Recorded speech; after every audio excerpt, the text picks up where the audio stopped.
আসসালামু আলাইকুম রহমতুল্লাহ। পাওয়ার মিস্টারের low frequency 3 কিলোওয়াটের একটি ইনভার্টার গত 4 মাস পূর্বে আমি দারাজ শপ থেকে ক্রয় করেছিলাম।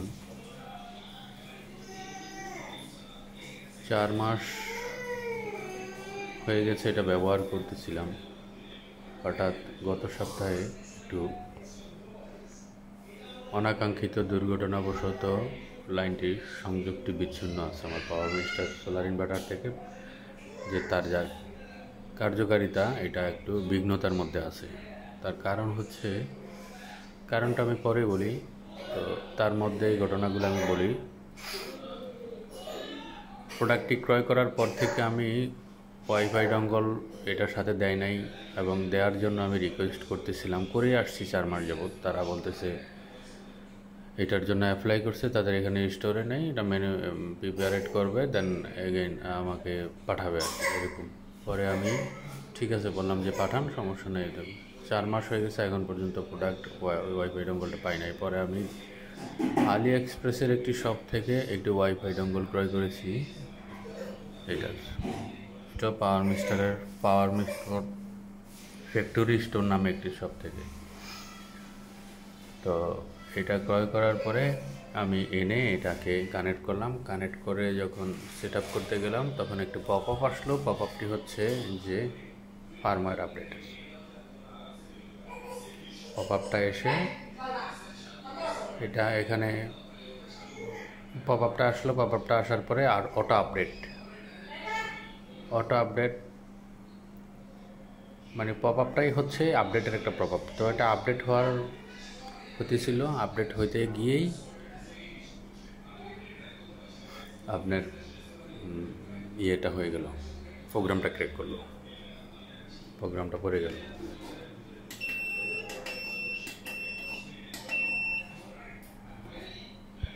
এই হচ্ছে অবস্থা। প্রোগ্রামটা পড়ে গেল। প্রোগ্রামটা পড়ার পর থেকে এটার কার্যক্ষমতা সম্পূর্ণ বন্ধ আছে, বাইপাস মোডে চলতেছে আর কি। এখন এখানে যে ওয়াইফাই ডঙ্গলটা দেখতেছেন এটা রয়েছে। তো আমি তাদের সাথে যোগাযোগ করলাম, তারা আমাকে বলল যে এটার একটা কন্ট্রোলার বোর্ড থাকে, কন্ট্রোলার সার্কিট। এই কন্ট্রোলার সার্কিটটা চেঞ্জ করতে হবে, এটা এছাড়া উপায় নেই। ফার্মওয়্যার আপডেট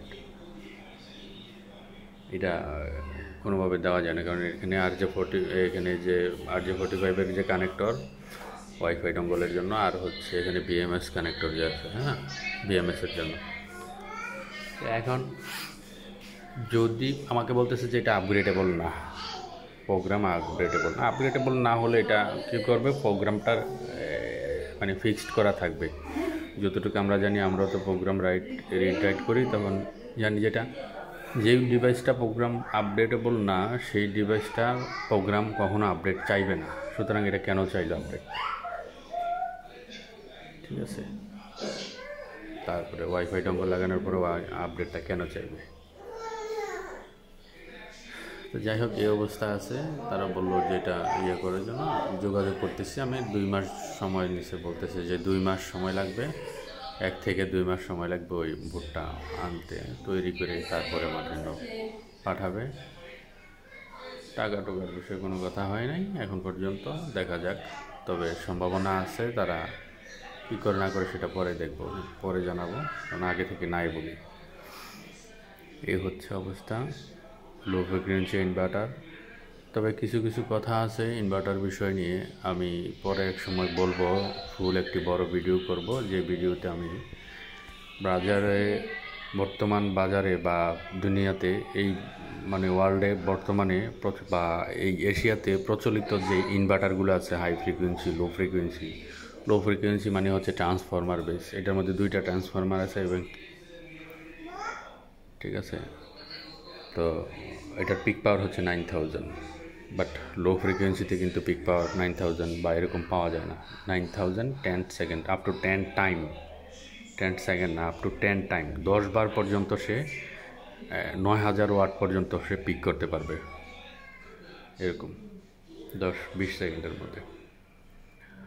এই হচ্ছে এটা লো ফ্রিকোয়েন্সি। আর হচ্ছে হাই ফ্রিকোয়েন্সির যে বিষয়গুলো, এগুলা high frequency, low frequency inverter এগুলো এক ধরনের একটা খেলা, এই ধরনের একটা খেলা। এই খেলায় অনেক সময় যেটা একটা পাবলিকরে বোঝানো হয় যে চাইনিজ প্রোডাক্টগুলা বলেন আর বাংলাদেশের মার্কেটেই বলেন 15-20 হাজার টাকা দিয়ে ইনভার্টার পাওয়া যায়। 15-20 হাজার টাকা দিয়ে ইনভার্টার নিয়েও অনেকে ব্যবহার করে, আবার 50-60 হাজার টাকা দিয়ে নিয়েও ব্যবহার করে, 1 লাখ টাকা 1.5 লাখ টাকা দিয়ে নিয়েও ব্যবহার করে। এখন 3 কিলোওয়াটের একটা ইনভার্টার কিনতে গেলে 20-25 হাজার টাকা দিয়েও কেনা যায়, 20-25-30 দিয়েও কেনা যায়, আবার সেই 3 কিলোওয়াটের একটা ওয়াটার 60-70 হাজার টাকা একটা ইনভার্টার, আবার হচ্ছে সেম 3 কিলোওয়াটের 3.5 কিলোওয়াটের একটি ইনভার্টার 1,60,70,80 হাজার টাকা, 1.5 লাখ টাকার কাছাকাছি বা 1 লাখ টাকার উপরে এরকম আছে।